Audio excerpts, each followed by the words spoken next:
Bienvenidos y bienvenidas. Si estás viendo este video, puede ser por una de dos razones. O estás siguiendo la serie del Lobo Básico, que te felicito por no quedarte en el primer video, o simplemente lo encontraste en YouTube, que también te felicito por tu interés en estos temas.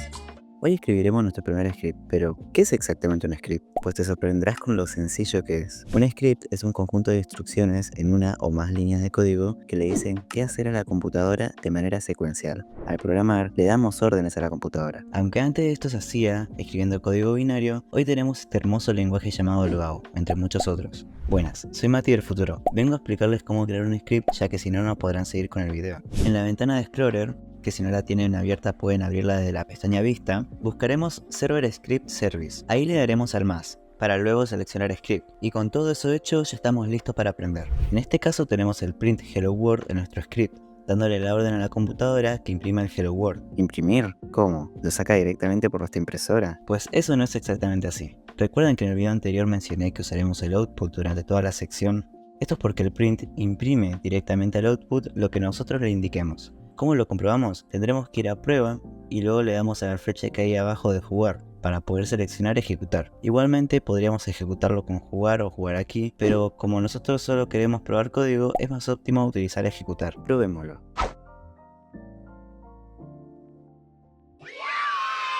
Anteriormente dijimos que un script era un conjunto de líneas de código que se ejecutan de manera secuencial. Pues secuencial significa que se ejecuta una tras de otra, empezando desde la primera hasta la última. Por lo cual, si yo escribo print hello world y abajo escribo, no sé, print hola, siempre se ejecutará primero el hello world, solo porque está más arriba que el otro. Ya conocemos y entendemos la famosa línea de código hello world. ¿Qué sigue ahora? La programación sigue una base fundamental sea cual sea el lenguaje, y este es el almacenamiento de datos. ¿Te imaginas que en el juego simulador de supermercado no te muestran el dinero que tienes que devolverle al cliente? Pues las variables son una de las encargadas de esta tarea. Ellas son como cajitas donde guardamos el código que nosotros queramos, como pueden ser las monedas del usuario, su nivel, si es VIP o no, etcétera, etcétera. Las variables siguen la siguiente sintaxis, o sea, las siguientes reglas en su estructura. Un nombre, que puede ser cualquiera que queramos, el operador de asignación, que sería el signo igual, y el valor que queramos guardar. En este caso guardaremos el texto Hello World. Una vez guardado el texto, ¿qué creen? Nos estamos ahorrando de escribirlo de nuevo,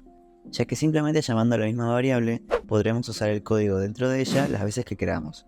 ¿No me creen? Veámoslo.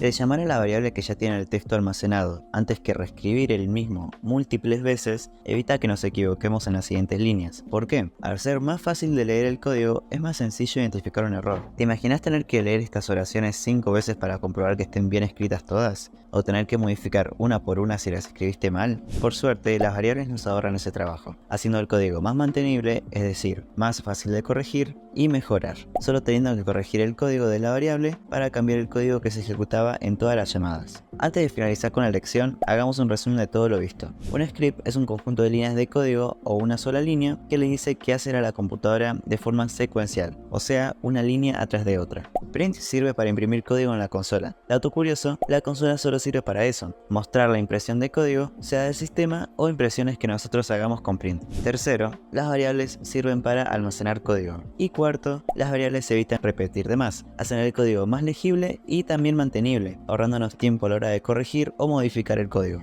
En la siguiente lección profundizaremos aún más en las variables y aprenderemos sobre un concepto muy importante, los tipos de datos. Cuídense y nos vemos en la siguiente lección.